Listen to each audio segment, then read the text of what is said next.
Good morning, class. Today we are going to continue the chapter Trade and Territory.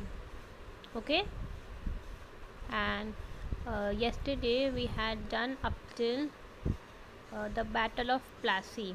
Okay, I hope you have understood all of the points, that is, Battle of Plassey and Conquest of Bengal, trade wars, and others. The East India Company comes east, mercantilism, and trading companies.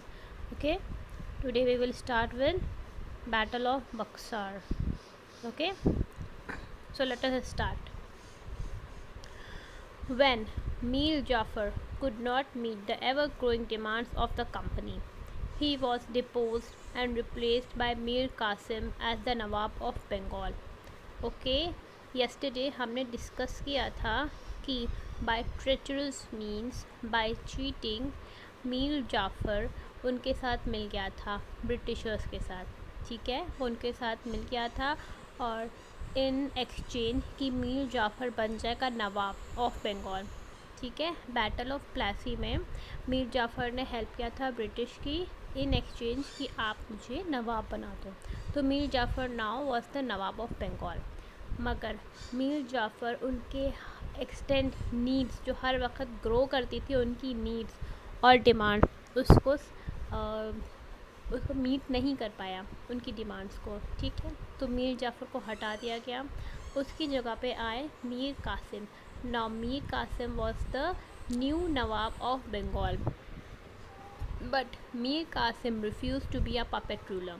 He tried to improve the administration of Bengal and its army.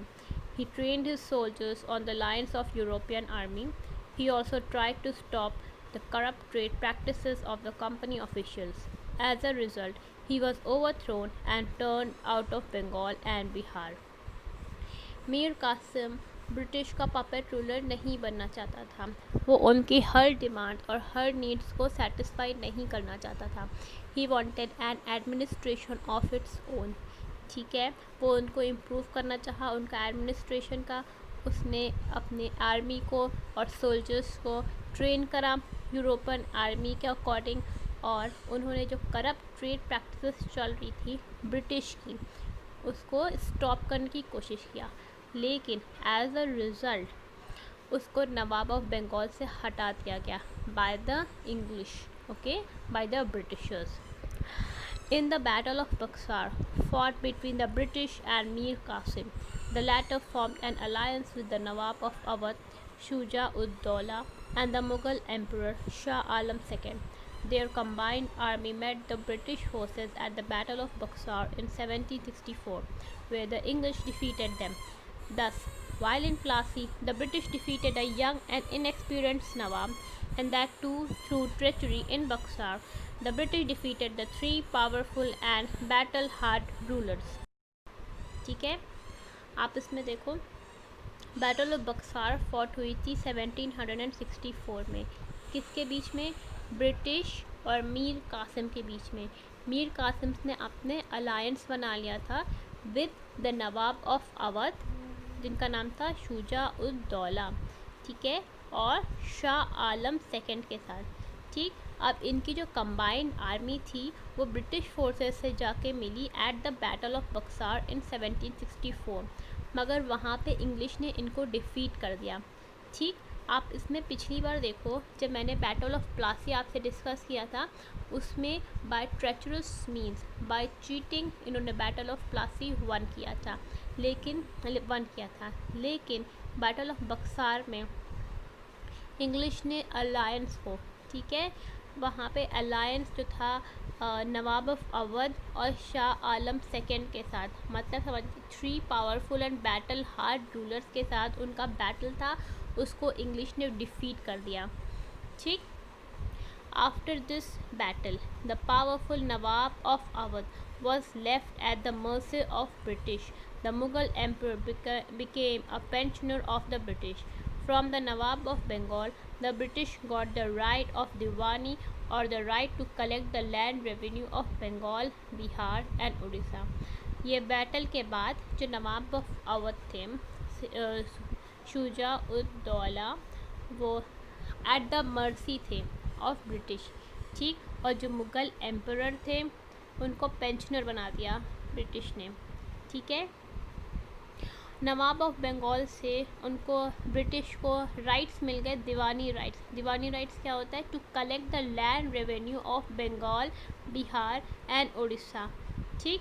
Now the rich revenues collected from the Bengal province could easily meet the expenses from the East India Company, especially in matters of trade and maintenance of the troops. इनको जो revenue मिल रहा था वो उनको अपने expense के लिए use कर रहे थे, और वो एक्सपेंस कहाँ यूज़ होता था? इन मैटर्स ऑफ ट्रेड और in the maintenance of the troops, ठीक। Dual government, as the company became the virtual rule of Bengal with full control over revenue collection and military and criminal jurisdiction, it used part of the revenue from Bengal to purchase Indian goods, meet administration costs and maintain troops, ठीक है। बंगाल का उनको rule मिल गया था, full control over revenue collection था, और military and criminal jurisdiction के ऊपर भी इनका फुल कंट्रोल था, ठीक। रेवेन्यू कलेक्शन भी यही करते थे, ब्रिटिश करते थे, ठीक। और उस रेवेन्यू से ये क्या करते थे? इंडियन गुड्स को बाय करते थे, एडमिनिस्ट्रेशन कॉस्ट को मीट करते थे, ठीक। ट्रूप्स को भी मेंटेन करते थे, okay. The Nawab's office was reduced to a position of responsibility without any control over the resources. जो नवाब था उसके ऊपर कोई भी कंट्रोल नहीं था, उसको वो he was just a mere puppet, ठीक है। उसकी पोजीशन रिड्यूस हो गई थी, and it was without any responsibility over the resources, okay. The company enjoyed all the power without any responsibility, सारी रिस्पॉन्सिबिलिटी नवाब पे थी और सारा पावर था ब्रिटिश के पास। This was the system of dual government, इस सिस्टम को बोलते थे डुअल गवर्नमेंट, ठीक है।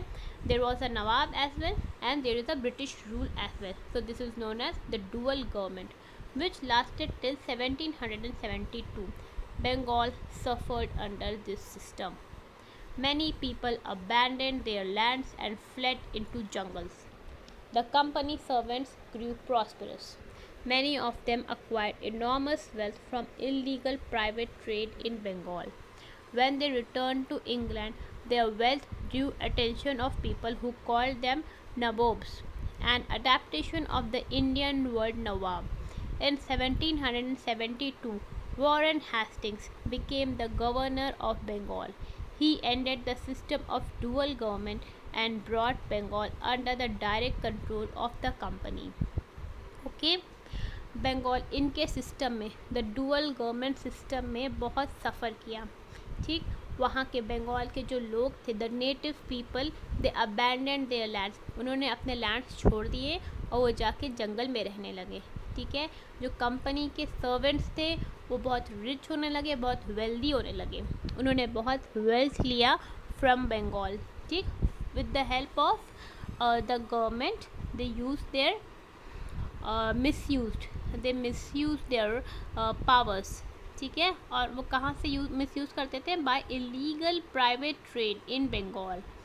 जब वो वापस जाते थे इंग्लैंड तो वहाँ पे उनका वेल्थ क्योंकि इतना ज़्यादा था तो उनको अटेंशन मिलता था by the people of England, और उनको वहाँ पे टाइटल दिया जाता था नबोब्स, ठीक। यहाँ पे जो नेम था नवाब्स, उसी का अडेप्टेशन था नबोब्स, जो वहाँ पे इंग्लैंड में इन लोग को बोलते थे, ओके। 1772 में वॉरेन हेस्टिंग्स बना governor of Bengal and he ended the system of dual government. Dual government हटा दिया गया और Bengal now was under the direct control of the company, ठीक है। British conquest outside Bengal and expansion of company rule. अब जो है ब्रिटिश के अंडर बंगाल एग्जैक्टली आ गया था, फुल्ली उनका कंट्रोल था बंगाल के ऊपर। Now they were thinking to expand their territory, ठीक है। अब वो सोच रहे थे कि उनका कैसे वो अपना रूल को एक्सपैंड करें, ठीक है, over other areas of India. In 1773 Warren Hastings was made the governor general of all Indian territories of the company. Calcutta was made his capital. At this time, the company had direct control over Bengal, Madras and Bombay, and indirect control over Awadh and Karnataka, now Tamil Nadu. ठीक है, Warren Hastings को बना दिया गया था governor general of all India territories. ठीक है, जहाँ जहाँ पे इनकी कंपनी थी वहाँ पे जहाँ पे भी इनकी टेरिटरी थी, जहाँ पे कंपनी में इंडियन टेरिटरी में उनका गवर्नर जनरल था वॉरेन हेस्टिंग्स इन 1773। और कैलकाटा को कैपिटल बना दिया गया था। ठीक है, इस टाइम पे कंपनी का डायरेक्ट कंट्रोल था बंगाल में, मद्रास में और बॉम्बे में। ठीक है, और इनका इनडायरेक्ट कंट्रोल था अवध में और कर्नाटक में। कर्नाटक को अब कहते हैं तमिलनाडु। ठीक है, there were three major independent native powers in the Deccan: the Marathas, the Nizam of Hyderabad and Hyder Ali of Mysore। तीन इंडिपेंडेंट नेटिव पावर्स थे डेक्कन एरिया में। ठीक है, मराठास थे, द निज़ाम ऑफ हैदराबाद थे एंड हैदर अली ऑफ मैसूर थे। ठीक है, इनके ऊपर ब्रिटिश का कोई भी कंट्रोल नहीं था, ना ही कोई इनकी कंपनी का इंक्लूजन था। ठीक है, the governor general also looked for expansion of the British rule. In 1781, the Britain lost the American colonies but gained the Indian colony regarded as a jewel in the crown। ठीक है, अब British rule जो है वो चाह रहे थे कि आप एक्सपेंशन करें इंडिया में।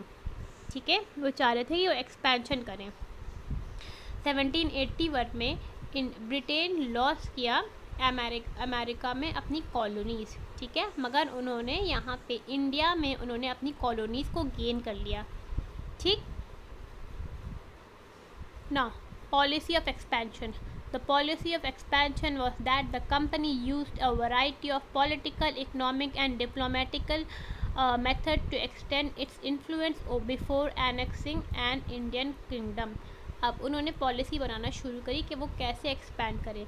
तो कुछ एरिया जैसे कि political, economic and diplomatic methods उन्होंने स्टार्ट किया यूज़ करना, सो दैट दे में एक्सपैंड देयर टेरिटरीज। ठीक है, it did not attack on an unknown territory. After the battle of Buxar 1764, the company appointed residents in Indian states. ठीक है, battle of Buxar के बाद कंपनी इंडिया के ही स्टेट्स के रेजिडेंट्स को अपॉइंट करने लगी। दे वर पॉलिटिकल एंड कमर्शियल एजेंट। उसके वजह से इनकी पॉलिटिकल एंड कमर्शियल जो इनका बैटल में मतलब उन्होंने यूज़ किया था, अब पॉलिटिकल एंड कमर्शियल मेथड से उनको जो अब एक्सपेंशन में उनको हेल्प मिलेगी। ठीक है, through them the company official started to interfere in the internal affairs of the Indian state. अब उन्होंने जो रेसिडेंट्स को यूज़ करना शुरू किया है, उनका हेल्प लेने स्टार्ट किया है, उससे उनका इंटरनल अफेयर्स जो इंडियन स्टेट्स में है उनके बारे में पता चलना शुरू होगा। ठीक, through them they tried to decide who was to be the successor to the throne and who was to be appointed on administration post। ठीक, around 1772 the Marathas escorted Shah Alam II from Allahabad to Delhi। ठीक है, अब जब British जो है अपना include करने लगी, अपना पावर दिखाने लगी। ठीक, अब वो ये डिसाइड करते थे कि कोई भी नवाब या कोई भी ऐसे मुग़ल एम्परर है, उनका सक्सेसर अब कौन होगा, वो अपनी पावर ऐसे यूज़ करती थी। ओके, 1772 में शाह आलम II को मराठास ने एस्कॉर्ट किया। कहाँ से? इलाहाबाद से दिल्ली थे। पहले वो इलाहाबाद में थे, फिर उनको दिल्ली में एस्कॉर्ट किया मराठास ने। This exposed Awadh to be the danger of invasion. अब इसके वजह से अवध पे इन्वेजन का डेंजर आने लगा। Okay, to retain Awadh as a buffer state, Hastings restored Kora and Allahabad to the Nawab of Awadh in return for a sum of money।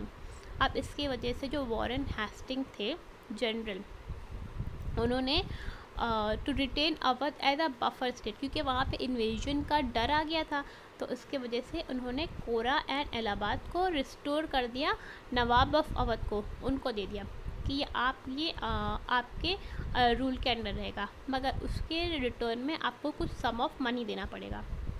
The Nawab had to maintain at his cost the company's troops in Awadh. उसके बाद company के troops को नवाब को रखना पड़ा। ठीक, at the sum of money. Later on the company help Awadh annex Rohilkhand this extended British influence up to the river Yamuna.